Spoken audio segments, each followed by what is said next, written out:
रोनी और नीतू गिड़गिड़ाए हैं, रोए हैं, मन्नत टूट चुकी है पूरी तरह से। Hey everyone, welcome back to my channel. Mannat और खुशी पाने के सीरियल के अपकमिंग एपिसोड में आप सबको देखने को मिलेगा कि मन्नत ने पूरी कोशिश कर ली है विक्रांत को समझाने की, मनाने की। पूरा वाकया उसने फिर से विक्रांत के सामने समझाया, दिखाया कि आप हर बार ऐसा करते हो, सबूत मांगते हो, मैं सबूत ताकत देती हूँ, एंड में आप पछताते हो कि मुझे ऐसा नहीं करना चाहिए था।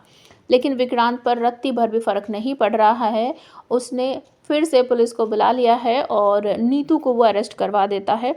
नीतू रोती रहती है कि पुत्र मैनू एक बार मॉम बोल दे, मैं चुपचाप चली जाऊंगी, लेकिन विक्रांत पलटकर देखता तक नहीं है और कहता है कि इनको ले जाइए।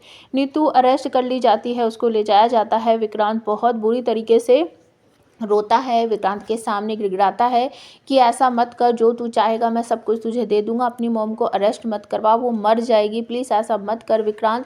लेकिन विक्रांत बिल्कुल भी नहीं सुनता है और रोनी फिर भड़कते हुए कहता है तू बदतमीज़ है, एक नंबर का बदतमीज़ है। बहुत बुरी तरीके से मतलब रोनी रोता है, लेकिन विक्रांत पर जरा सा भी कोई भी फ़र्क नहीं पड़ता है। दूसरी तरफ लेके चले जाते हैं नीतू को और वहाँ पर ले जाकर उनके सारे गहने वहने सब कुछ उतरवा दिए जाते हैं और एक लेडी कांस्टेबल होती है, वो उनके फिंगरप्रिंट वगैरह मांग रही होती है एक ब्लैंक पेपर पर। और वहीं पर धैर्य भी होता है, मन्नत भी होती है। बुरी तरीके से फूट फूट कर वो रो रहे हैं दोनों, लेकिन कोई भी सुनवाई नहीं हो रही है।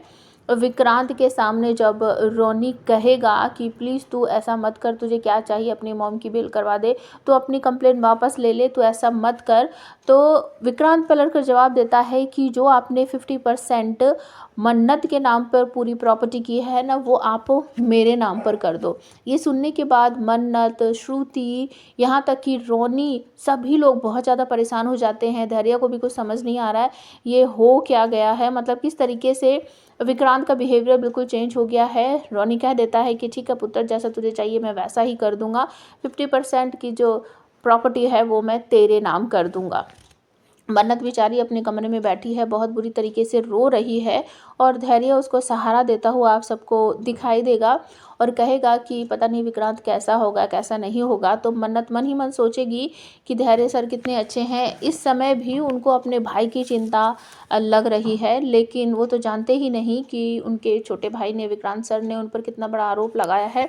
मतलब कि विक्रांत ने सीधे तौर पर कह दिया है कि मन्नत, तुम्हारा और धैर्य का कुछ अफेयर है, कुछ भी है, और मैं तुम दोनों पर बिल्कुल भी यकीन नहीं करता हूँ, इस तरीके से वो बोल देता है। और उसके बाद भी मन्नत सारी बात को संभालने की कोशिश कर रही है, विक्रांत को समझाती है, लेकिन विक्रांत बिल्कुल भी एक भी बात नहीं सुनना चाहता। तो मन्नत पलट कर कह देती है कि आपने एक बहुत बड़ा रिश्ता खो दिया।